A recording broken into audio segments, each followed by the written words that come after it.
I caught my husband Mark cheating. I think it's rare for someone to actually witness that.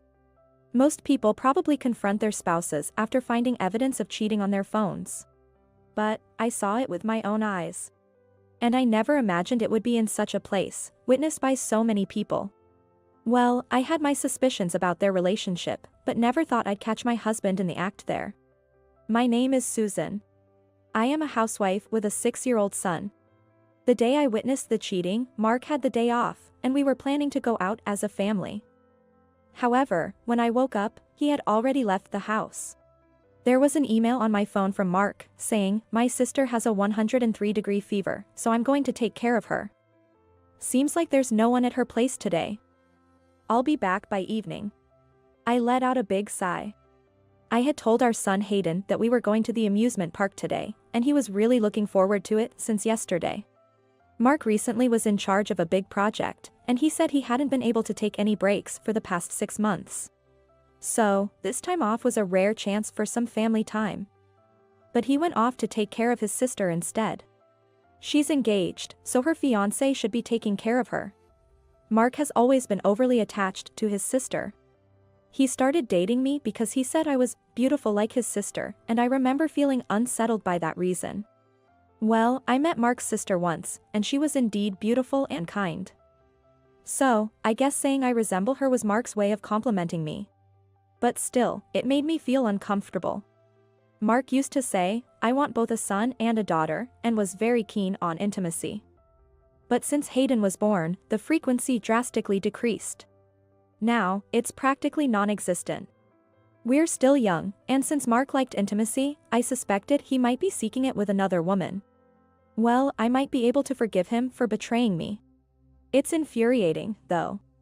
But what really bothers me is how he disappears early in the morning even on his days off, like today. He could at least spend some time with Hayden on these days off. Hayden adores his dad and cries when he realizes Mark isn't around. Mark seems too indifferent towards our child. He doesn't even buy birthday gifts, and he never attends school events, no matter how free he is.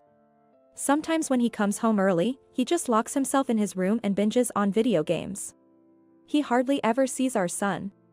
Our son Hayden, who used to be a daddy's boy, might soon start seeing him as some stranger. Oh, and about Mark being busy with a big project, that was a lie. I was suspicious because he was hardly ever home, so I asked a former classmate who works at the same company, "Is Mark really that busy?" My classmate said, "No way, Mark's just a sidelined employee with nothing to do, always looking free. He leaves work on time every day, too." He told me this, laughing. I thought to myself, I knew it. After all, for someone supposedly in charge of a big project, his salary was still around $2,000, and he never looked tired from overtime. In fact, he seemed rather well rested. This also fueled my suspicions about his cheating. Despite all my frustrations, I finished preparing breakfast. I checked the time and wondered. It was odd. Usually, even without being woken up, Hayden would be up by 7 a.m., but it was well past that time. We would miss the daycare bus if I didn't hurry, so I went to wake him up. In his room, Hayden was still asleep.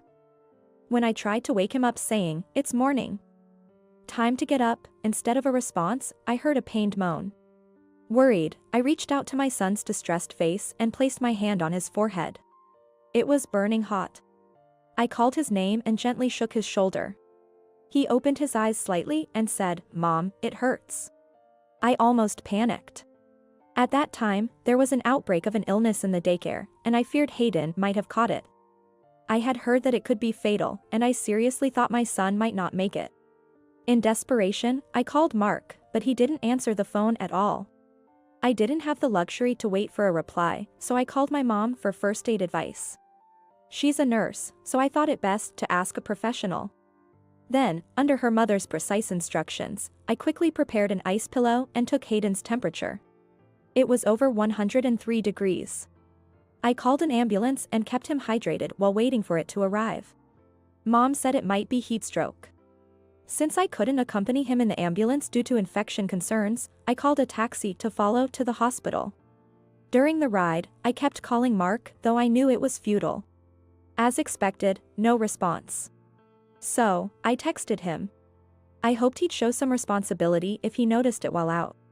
I waited in the hospital corridor, praying, while Hayden received emergency treatment. I remembered how my father had been taken to the ER but never came back. As I imagined the worst for Hayden, my mom, who had arrived to support us, reassured me. "Everything will be okay," she kept saying. And then, an hour later, Hayden was somehow saved. But he needed to be hospitalized for a week, so he was taken to his room. In the end, Mark didn't come home that day. The next day, I went home to get Hayden's clothes and brought some fruit for him at the hospital. When I passed by the emergency room to say thank you to the doctor who took care of him yesterday, I suddenly felt a flurry of activity in the area. Thinking someone must have been brought in, I decided not to disturb and postponed greeting the doctor. As I was about to go to Hayden's room, I saw a man and a woman on a stretcher. They were covered only with a thin towel blanket, appearing to be naked. It seemed like they were stuck together. Probably a case where the man couldn't withdraw during the act. I've never experienced it, but it must be tough. Embarrassing, too, to be brought in like that. As I was passing by, I inadvertently made eye contact with the man. Normally, it would be an awkward situation, but not for me.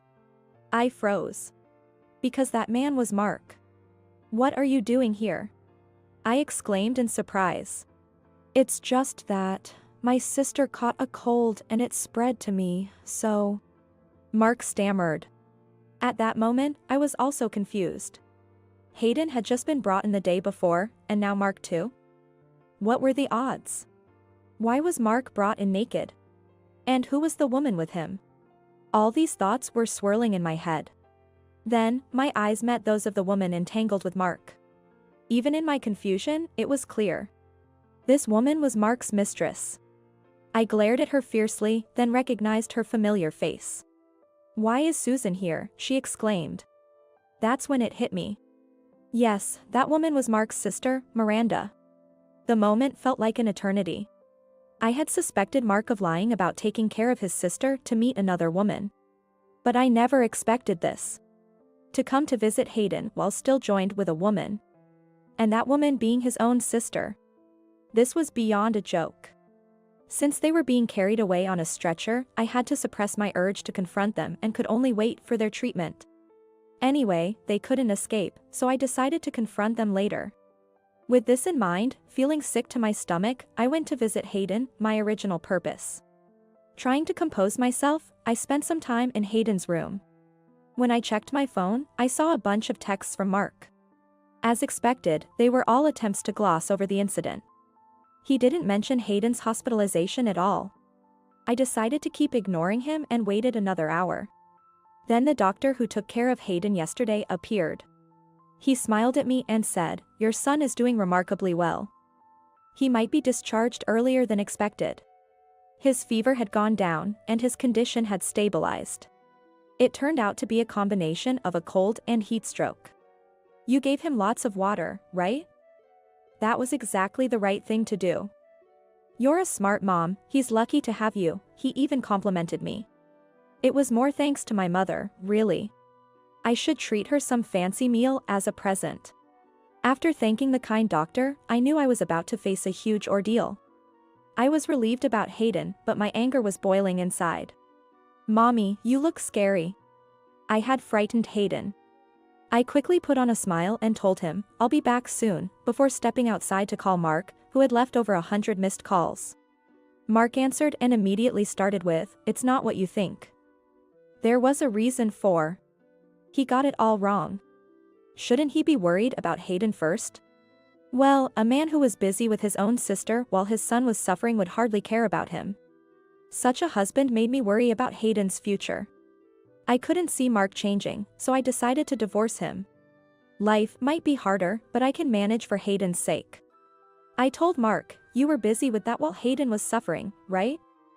You've probably always done it whenever you had a chance, even with your own sister." That's truly disgusting. Mark was speechless. I continued, "By the way, I've already reported this to your parents. I won't tell your workplace. I need you to be able to pay alimony and child support. So, goodbye." 3 days later. Hayden recovered quicker than expected, so after completing the discharge procedures, we finally headed home, just my beloved son and me. Of course, Mark was not there. After the whole fiasco, Mark did come to apologize directly, but I told him I already hired a lawyer for a divorce. Mark pleaded, "This was my first time. Forgive me just this once. You're the only one for me." But I coldly told him, still lying at this point? "I know everything already. Your sister confessed it all."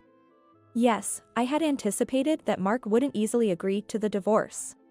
So, I had first approached Mark's sister, the other party involved, for negotiations. "I hear you're getting married soon. Congratulations." "Thank you." I was thinking of sending a congratulatory message, but I have an even better idea. "Want to know what it is?" "You're not going to talk about this, are you?" "Yes. Everyone should know what kind of person you are. Just mentioning this will make it crystal clear." I smiled slyly.